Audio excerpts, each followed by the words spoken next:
Thus the years passed and there were many changes that had taken place in the village.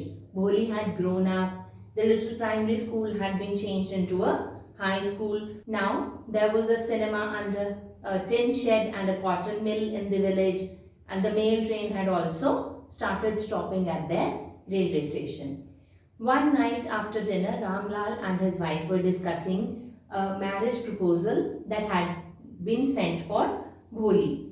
The wife was very happy that the prospective groom had a lot of money, a big shop and a house of his own. And the best point was he was not asking for any dowry. The father agreed, but he was still worried that Bholi was so young, but the prospective groom was not only lame but also old, and his children from the first wife had also grown up. But it did not matter at all to the wife, Bholi's mother. She thought it was fine even if the groom was 45 to 50 years of age, and she considered themselves lucky to get a marriage proposal from such a rich man.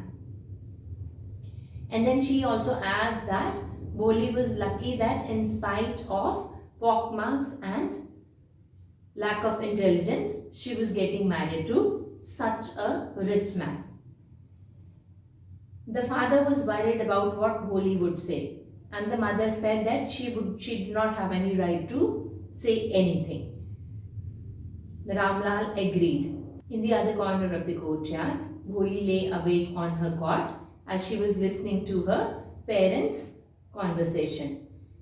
The prospective groom, the one who had sent a marriage proposal, Vishambanath, was a well-to-do grocer, and on the day of wedding, he came to Bholi's house with a big party of friends and relatives, along with a brass band playing a popular tune from Indian film, heading the procession. The bridegroom was riding a decorated horse, and Bholi's father, Ramlal, was very happy to see such pomp and splendor. He had never dreamt that his fourth daughter would have such a grand wedding. Bholi's elder sisters also felt jealous of her. When the auspicious moment came, the priest said, "Bring the bride." Bholi was brought outside. She was clad in a silken bridal dress, and she was led to the bride's place near the sacred fire. When the prospective groom, the man named Vishambanath, was about to garland her, a woman came forward and slipped back the silken veil from the bride's face. The veil, a cloth that covers the face. And Vishamba took a quick glance before the bride could cover her face again, and he noticed the pockmarks on her face.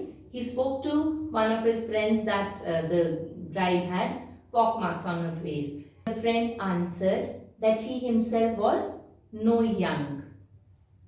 He was also an old man, still he was getting a chance to get married to a young girl. But Vishambanath was very greedy and inconsiderate, so he asked Bholi's father to give him 5,000 rupees extra, along with all the other things that they had already planned to give to the couple that was getting married.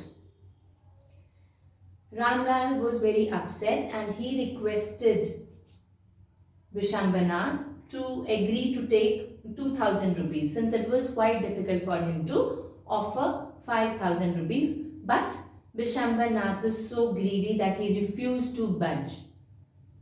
Ultimately, the bride's father, Bholi's father, had to give him 5,000 rupees. And then on Vishamba's greedy face appeared a triumphant, a victorious smile, because he had gambled and won. Then he agreed to continue with the ceremony, the wedding ceremony. Once again, the veil was slipped back from the bride's face, but this time she wasn't looking nervous, her eyes weren't downcast. She was looking up, looking straight at her prospective husband, and in her eyes there was neither anger nor hate, only cold contempt. Cold refers to absence of any feelings, and contempt is a kind of feeling that you think that the person or the thing in front of you is beneath any consideration. It doesn't hold any importance for you. Bishamba raised the garland to place it round the bride's neck, but before he could do so, Bholi threw it into the fire. And then she got up and threw away the veil. She called her father in a clear, loud voice, and everybody present there, the father, the mother, sisters, brothers, relatives, and neighbors, they were shocked to hear her speaking without even the slightest stammer. And then she told the father to take the money back, as she was not going to get married to that greedy man. Ramlal was shocked. The guests began to whisper and they started passing on remarks. They started calling Bholi crazy, ugly and shameless. "Bholi, are you crazy?" shouted Ramlal. "You want to disgrace your family? Have some regard for our izzat." The father told his daughter to have some regard for his reputation. Bholi answered that she had already agreed to get married to this man just for the sake of the father's reputation. But now, since she had seen he was a mean, greedy coward, she refused to get married to such a person.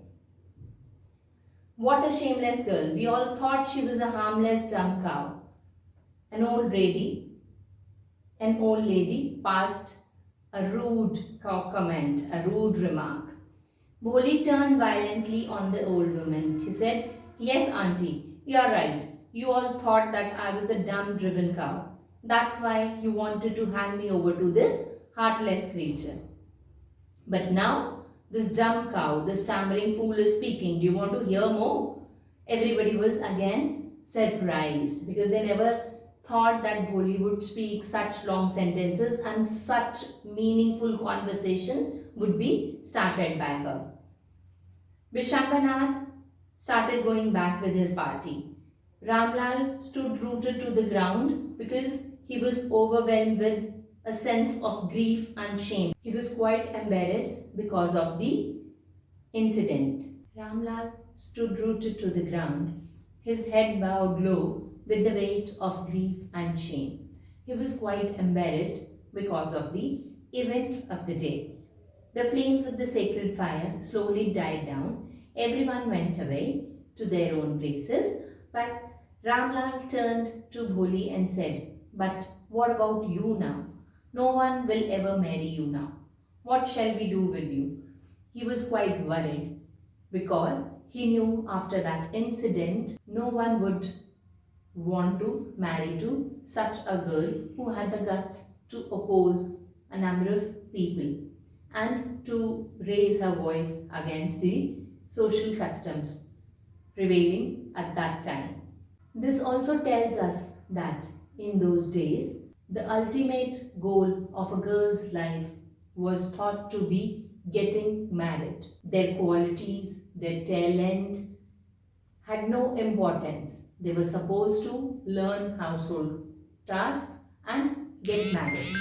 Then Sulekha said in a low voice that was calm and steady. This tells us that she wasn't at all disturbed because of what all had happened during the day. Then Sulekha said in a low voice that was calm and steady, "Don't you worry, Pitaji.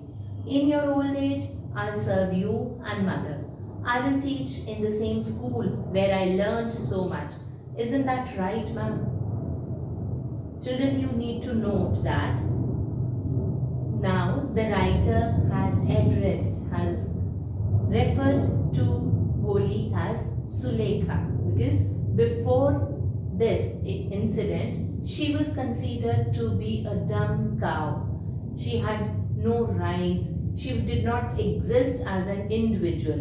She was just considered to be a foolish girl who had to get married, who was forced to get married to the groom of the parents' choice. But since she raised her voice, she fought against the evil practices, evil customs, and she refused to get married to that greedy man.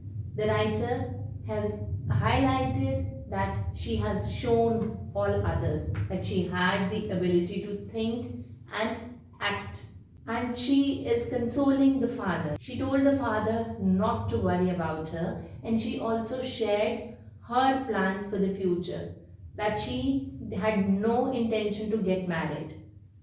That was her way of revolting against the idea prevailing in the society that a girl must get married. So, by showing her intention not to get married, she wanted to convey that the women had the power to survive alone without being helped by the male members in the society. She also shares her intention to look after the parents. Again, an intention to oppose the general idea that boys, the sons, should look after their parents, not the girls. And another thing that she wanted to do was to teach at the same school where she had learnt a lot. When she asked for the teacher's opinion, the teacher was very satisfied and she agreed. Yes, Bholi, of course. And in her smiling eyes was the light of a deep satisfaction. She was really satisfied because she had played an important role in helping Bholi grow into an independent and intellectual being. In her smiling eyes was the light of a deep satisfaction that an artist feels when contemplating the completion of a masterpiece. The writer has compared giving the instance of the satisfaction that an artist feels when he looks thoughtfully at his or her masterpiece that he or she has completed. In the same manner, the teacher was totally satisfied that she had helped Bholi in learning, in gaining confidence, and in becoming a self-dependent individual. It was just because of the teacher that she had the courage to raise her voice against the social customs and the unfair treatment meted out to her.